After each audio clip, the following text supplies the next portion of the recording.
ನಮಸ್ಕಾರ, welcome to ಕಾಪರ್ಸ್ current captures. Daily Hindu news paper analysis ಮಾಡಿ ಅದರದ್ದು ವೀಡಿಯೋನ ಯೂಟ್ಯೂಬಲ್ಲಿ ಹಾಕ್ತೀವಿ. ನಾವು ಹಿಂದೂ ನ್ಯೂಸ್ ಪೇಪರಿಂದು ಹ್ಯಾಂಡ್ ರಿಟನ್ ನೋಟ್ಸ್ ಅವತ್ತಿನ ದಿನದ್ದು ಸಂಕ್ಷಿಪ್ತವಾಗಿ ನಮ್ಮ Telegram channel as well as ಕಾಪರೇಜ್ ಆ್ಯಪಲ್ಲಿ ನಿಮಗೆ ಅವೈಲೇಬಲ್ ಇರುತ್ತೆ. ಪ್ರತಿದಿನ ಎಡಿಟೋರಿಯಲ್ ಬೇಸಿಸ್ ಮೇಲೆ ನಾವು ಒಂದು ಮೇನ್ಸ್ ಕ್ವಶನ್ ಕೂಡ ನಿಮಗೆ ಪ್ರೊವೈಡ್ ಮಾಡ್ತೀವಿ. ಅದಕ್ಕೆ ನೀವು ಆನ್ಸರ್ ಬರೆದು ಫ್ರೀ ಇವ್ಯಾಲ್ಯೂಯೇಟ್ ಮಾಡಿಸ್ಕೊಬೋದು. ನೀವು ನಿಮ್ಮ ಆನ್ಸರ್ ಸ್ಕ್ರಿಪ್ಟನ್ನು PDF ಫಾರ್ಮೆಟಲ್ಲಿ ನಮ್ಮ ವಾಟ್ಸಪ್ ನಂಬರಿಗೆ ನೀವು ಕಳಿಸ್ಕೊಡಿ. ಅದಾದಮೇಲೆ ಕನ್ನಡ ಇಂಗ್ಲೀಷ್ ಎರಡಕ್ಕೂ ಟ್ರಾನ್ಸ್ಲೇಟ್ ಆಗಿರುವಂತಹ ಕಂಪ್ಲೀಟ್ ಸಂಕ್ಷಿಪ್ತವಾಗಿ ಇಡೀ ವೀಕಲ್ಲಿ ನಡೆದಿರುವಂತಹ ಕರೆಂಟ್ ಅಫೇರ್ಸಿಂದು ಒಂದು ಮ್ಯಾಗ್ಝಿನನ್ನು ನಾವು ಎವ್ರಿ ಸಂಡೇ ನಿಮಗೆ ಮಾರ್ನಿಂಗ್ ಅಪ್ಡೇಟ್ ಮಾಡ್ತೀವಿ. ಅದನ್ನು ಕೂಡ ನೀವು ಡೌನ್ಲೋಡ್ ಮಾಡ್ಕೊಂಡು ಓದ್ಬೋದು. ದಟ್ ಈಸ್ ವೀಕ್ಲಿ ಕರೆಂಟ್ ಅಫೇರ್ಸಿಂದು ಒಂದು ಸ್ಮಾಲ್ ಮ್ಯಾಗ್ಝಿನ್. ದೆನ್ ಪ್ರತಿದಿನಕ್ಕೆ 3 MCQ ಅಂತ ಲೆಕ್ಕ ಹಿಡಿದ್ರೂ 6 ದಿನಕ್ಕೆ ನಮಗೆ 18 MCQs ಆಯಿತು. ಸಂಡೇ ಸಾಯಂಕಾಲ ಆ 18 MCQs based upon current affairs ನಾವು ಅದನ್ನು ಟೆಸ್ಟ್ ಕೊಡ್ತೀವಿ. ನೀವು ಅಷ್ಟನ್ನು ಮಾಡಿಕೊಂಡ್ರೆ ಕರೆಂಟ್ ಅಫೇರ್ಸಿಂದು ಮತ್ಯಾವುದು ವೆರಿ ಮಾಡೋವಂಥ ಅವಶ್ಯಕತೆ ಇಲ್ಲ, ಮತ್ಯಾವುದು ನೋಡೋವಂಥ ಅವಶ್ಯಕತೆ ಇಲ್ಲ. Will be covering end to end. Thank you. Corporate study circle for competitive ಎಕ್ಸಾಮ್ಸ್ಗೆ ಎಲ್ಲರಿಗೂ ಸ್ವಾಗತ. ನಾವು ಇವತ್ತು ಫೆಬ್ರವರಿ 16ರ ಹಿಂದೂ ನ್ಯೂಸ್ ಪೇಪರ್ನ ಅನಾಲಿಸಿಸ್ ಮಾಡ್ತಾ ಹೋಗೋಣ. ಡಿಲೇ ಮಾಡೋದು ಬೇಡ. ಇದು ನೋಡಿ, ಇದೇನಂತಂದ್ರೆ ಇತ್ತೀಚೆಗೆ ಈಗ ರೀಸೆಂಟಾಗೆ ಸುಪ್ರೀಂ ಕೋರ್ಟ್ ಎಲೆಕ್ಟ್ರಲ್ ಬಾಂಡ್ ಸ್ಕೀಮನ್ನು ಅನ್ಕಾನ್ಸ್ಟಿಟ್ಯೂಷನಲ್ ಅಂತ ಅಂದ್ಬಿಟ್ಟು ಸ್ಟ್ರೈಕ್ ಔಟ್ ಮಾಡಿದೆ. ಹಾಗಾಗಿ ಆ ನಿಟ್ಟಿನಲ್ಲಿ ಇದೊಂದು ಎಡಿಟೋರಿಯಲ್ ಇತ್ತು. ಇದೇನು ಹೇಳುತ್ತಪ್ಪ, ಇದು ನಮ್ಮ GS2ನ ಗವರ್ನೆನ್ಸ್ ಟಾಪಿಕಲ್ಲಿ ಇಂಪಾರ್ಟೆಂಟ್ ಆಸ್ಪೆಕ್ಟ್ಸ್ ಆಫ್ ಗವರ್ನೆನ್ಸ್, ಅದರಲ್ಲೂ ಟ್ರಾನ್ಸ್ಪರೆನ್ಸಿ ಮತ್ತು ಅಕೌಂಟಬಿಲಿಟಿ ಅಂತ ಏನಿದೆಯಲ್ಲ, ಇದು GS2 ಮತ್ತು GS4 ಎರಡರಲ್ಲೂ ಈ ಸೇಮ್ ಟಾಪಿಕ್ ಬರೋದ್ರಿಂದ ನೀವು ಇದನ್ನ ಇಲ್ಲಿ ಉಪಯೋಗಿಸ್ಕೋಬಹುದು.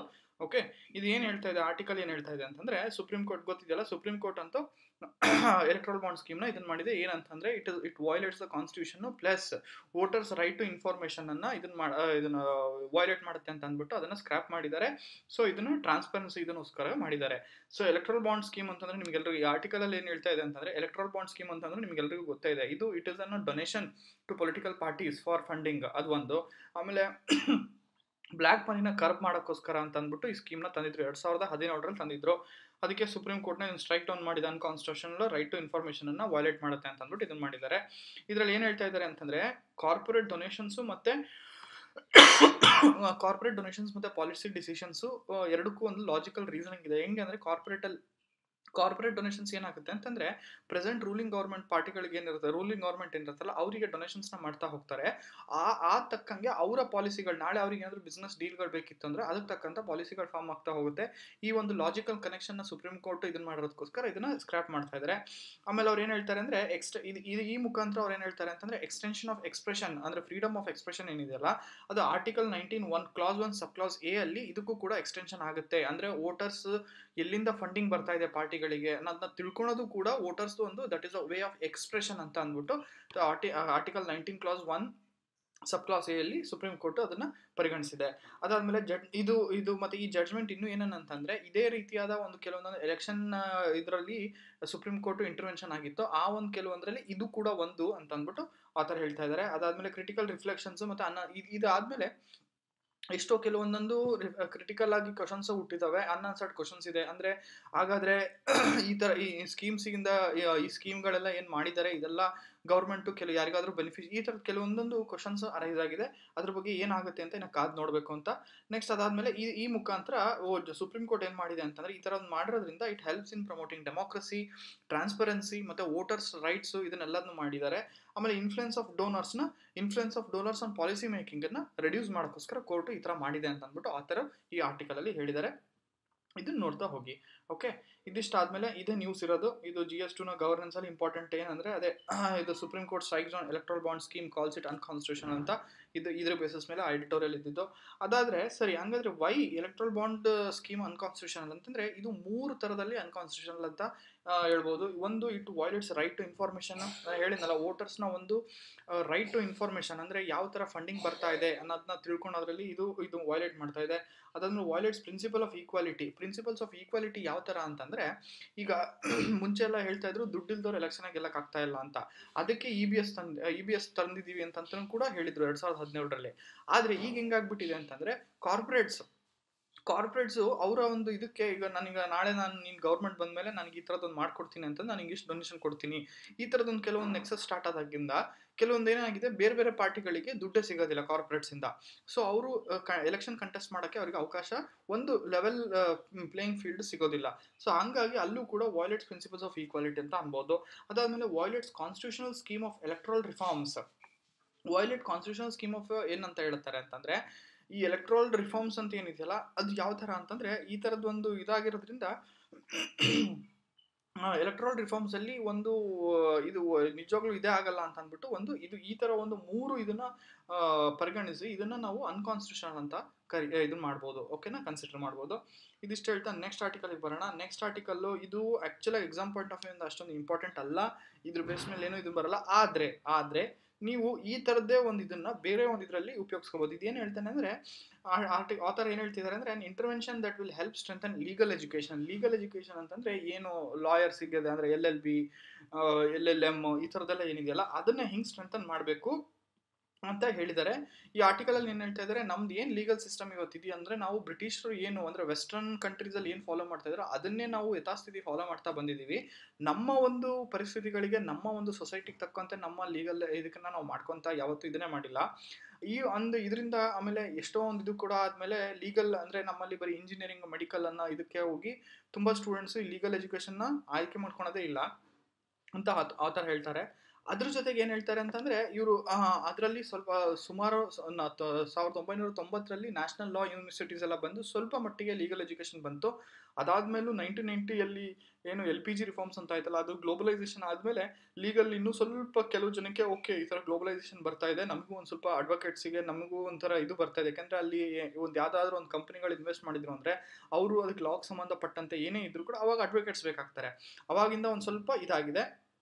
ಅದಕ್ಕೆ ಒಟ್ಟಾರೆ ಆತರ ಏನ್ ಹೇಳ್ತಾ ಇದ್ದಾರೆ ಅಂತಂದ್ರೆ ಇಲ್ಲಿ ನಾವು ಲೀಗಲ್ ಎಜುಕೇಶನ್ ಏನಿದೆಯಲ್ಲ ಅದರಲ್ಲಿ ಸ್ವಲ್ಪ ಸ್ಟೇಟ್ ಇಂಟರ್ವ್ಯೂನ್ ಆಗ್ಬಿಟ್ಟು ಅದರಲ್ಲಿ ಕ್ವಾಲಿಟಿ ರಿಸರ್ಚ್ ಏನಿದೆಯಲ್ಲ ನಮ್ದು ಏನೇ ನಾವು ರಿಸರ್ಚ್ ಮಾಡಿದ್ರು ಕೂಡ ವೆಸ್ಟರ್ನ್ ಬೇಸಿಸ್ ಮೇಲೆ ನಾವು ರಿಸರ್ಚ್ ಮಾಡ್ತಾ ಇದೀವಿ, ಆದ್ರೆ ನಮ್ಮ ಒಂದು ಬೇಸಿಸ್ ಮೇಲೆ ರಿಸರ್ಚ್ ಇಲ್ಲ ಅಂತ ಅಂದ್ಬಿಟ್ಟು ಆಥರ್ ಇದ್ರ ಮುಖಾಂತರ ಹೇಳಿದ್ದಾರೆ. ಅವ್ರು ಅದಕ್ಕೆ ಒಂದು ಕ್ರಿಯೇಷನ್ ಆಫ್ NCLER ಅಂದ್ರೆ national council of legal education and research ಈ ತರದೊಂದು ಬಾಡಿನ ಕ್ರಿಯೇಟ್ ಮಾಡಬೇಕು ನಾವು. ಆಮೇಲೆ ಬಾರ್ ಕೌನ್ಸಿಲ್ ಏನು ರೆಗ್ಯುಲೇಟ್ ಮಾಡ್ತಾ ಇಲ್ಲ ಲೀಗಲ್ ಎಜುಕೇಶನ್ ಅದನ್ನ ಒಂದ್ ಸ್ವಲ್ಪ ತಡೆ ಹಿಡಿಬೇಕು, ಬೇರೆ ಒಂದು ಇದನ್ನ ಮಾಡಬೇಕು ಅಂತ.